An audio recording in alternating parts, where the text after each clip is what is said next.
Good evening po family, mga ka-fiesta, mga ka-followers. Dinner time na naman po, kaya araw-araw fiesta na naman po. Quezon City Drug Treatment and Rehabilitation Center.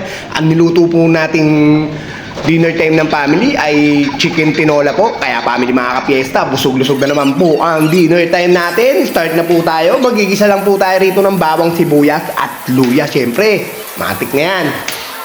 Yan po, mekos-mekos po.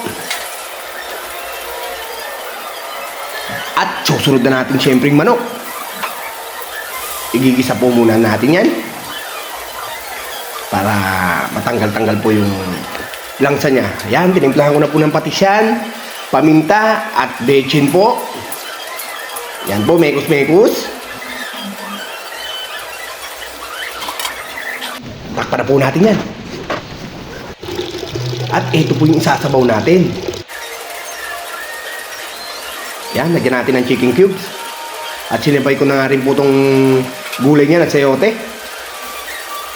Ito na po yung sabaw. Kailangan medyo maraming sabaw yan. 300 na pasyente lamang ang kakain yan. Mekos-mekos po. Po, mekos-mekos.